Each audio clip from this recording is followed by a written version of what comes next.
Fala galera, beleza? Então, professor Erickson aqui. Esse vídeo é para a gente fazer a correção da atividade avaliativa de História 1, capítulo 11 do segundo ano do ensino médio, que está valendo para o segundo trimestre. Ok? Vamos descendo. É a mesma planilha que vocês fizeram a atividade de vocês e enviaram as respostas para mim. O capítulo 11 ele traz a crise oligárquica, modernismo e tenetismo. Vamos lá, galera.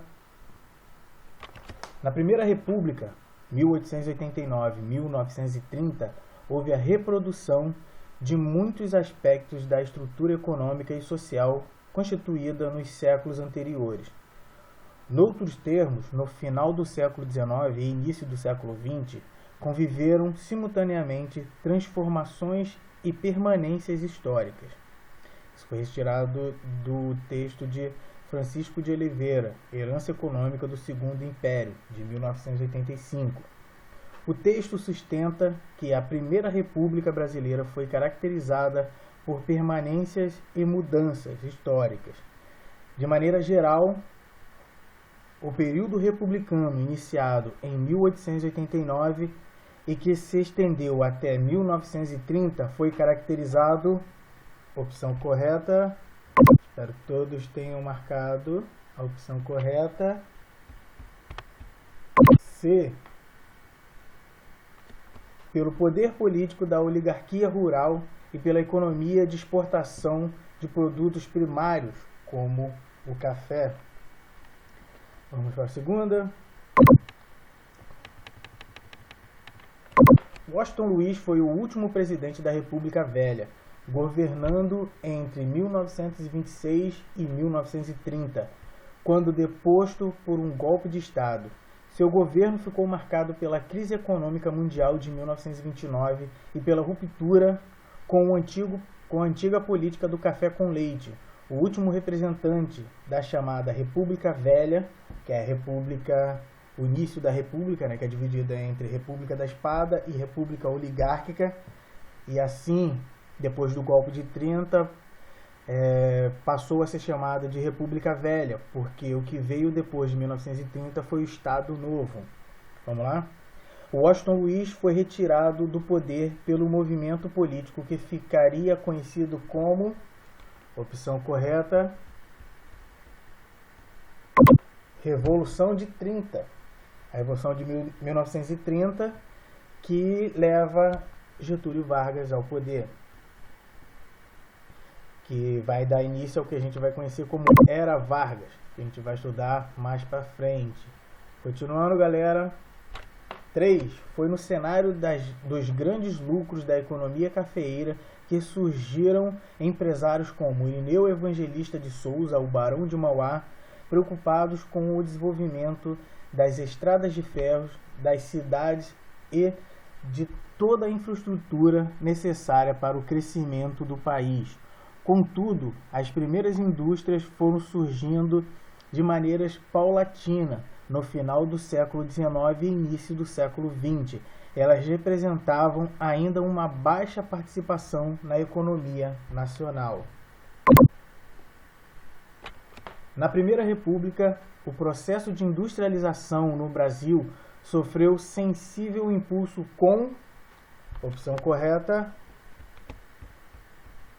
C, o desencadear da Primeira Guerra Mundial, que acentuou a dificuldade para a importação de produtos. Ou seja, a Europa, né, em si estava em guerra e todo aquele produto que vinha da Europa não estava mais vindo, porque os europeus estavam preocupados com a guerra em si. E para abastecer aqueles produtos que não estavam chegando por causa da guerra, o Brasil começa a organizar um desenvolvimento industrial para a produção daquilo que não estava vindo da Europa. E assim vai dando início a um processo de industrialização no Brasil. Ok? Vamos lá? 4. A Semana de Arte Moderna foi uma manifestação artístico-cultural que ocorreu no Teatro Municipal de São Paulo entre os dias 11 e 18 de fevereiro de 1922. O evento reuniu diversas apresentações de dança, música, recital de poesias, exposições de obras, pinturas e esculturas e palestras. A Semana de Arte Moderna é considerada como um divisor de águas para a cultura brasileira, porque opção correta C. Aqui, ó.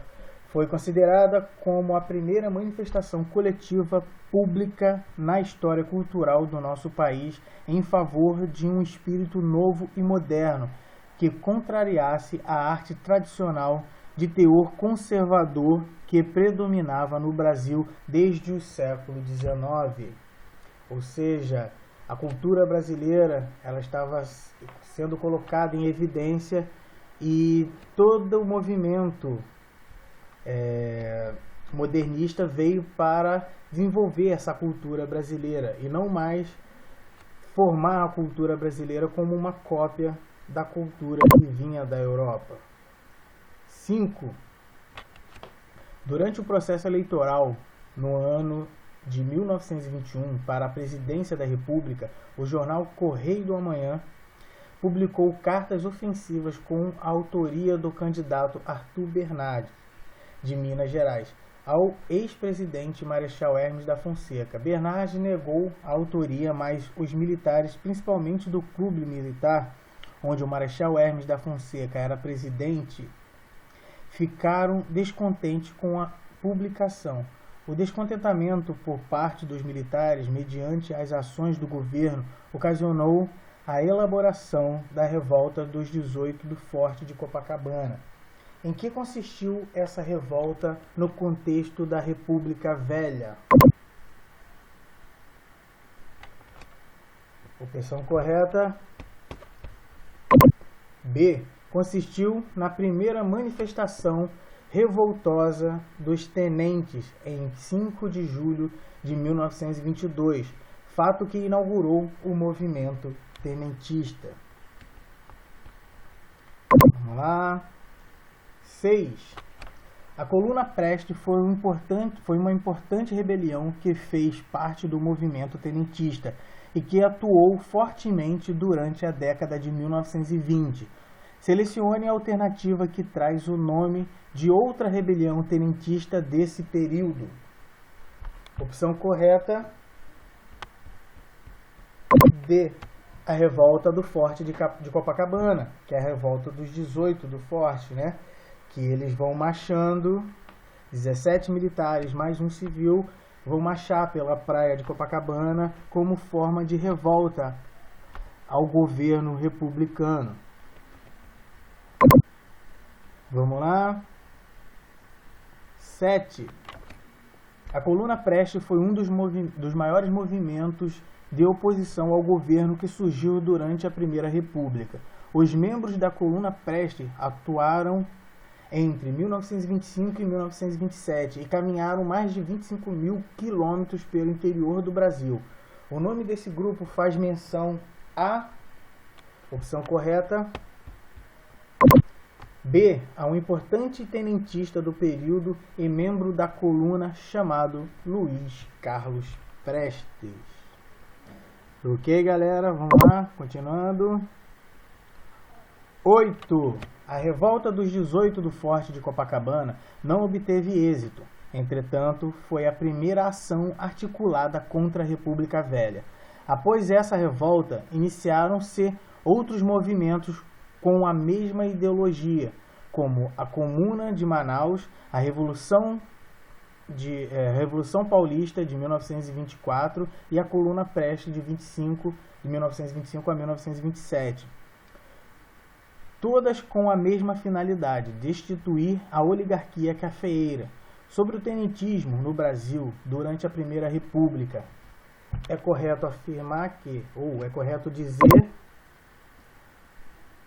opção correta, vamos marcar aqui, C, foi um movimento constituído por jovens tenentes do exército que realizaram várias manifestações contrárias ao governo das oligarquias durante a Primeira República no Brasil.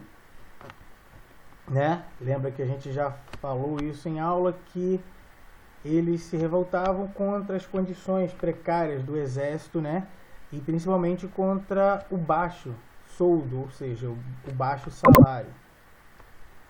Vamos lá, 9. Os poucos grupos operários que foram procurar o general Isidoro no Quartel da Luz para aderirem à Revolução nem sequer foram por ele recebido, embora o general recebesse facilmente os representantes da Associação Comercial. José de Souza Martins, Folha de São Paulo, de 11/6/2004. O fragmento faz referência à Revolução de 1924, que é a Revolução Paulista. Esse evento relaciona-se com, opção correta é a ação do movimento tenentista que questionava a ordem oligárquica da chamada Primeira República, que aconteceu entre 1889 e 1930. Para a gente encerrar, 10. A Revolução de 1924 em São Paulo, a Revolução Paulista, pretendia a renovação dos costumes políticos, a republicanização da República, como diziam, o banimento das oligarquias, dos mandões e chefes políticos e do seu clientelismo político, o fim do voto de cabresto e da política dos currais eleitorais de eleitores sem liberdade de decisão e de voto. Ou seja, era um questionamento a toda aquela política dos governadores, ao coronelismo e aquela corrupção que existia nas eleições, né? Isso foi tirado do texto de José de Souza Martins, né, de 1924, a retirada. Vamos lá, o movimento a que o texto se refere ficou conhecido na história do Brasil como tenentismo. O movimento tenentista, opção correta aqui, é: o movimento tenentista procurou reformar os procedimentos políticos republicanos sustentados por fraudes eleitorais, assim como pelo voto de cabresto. Ok, galera? Espero que todos tenham feito uma boa atividade. Continue com o estudo de vocês, lendo a apostila, fazendo os exercícios. Valeu, galera. Abraço.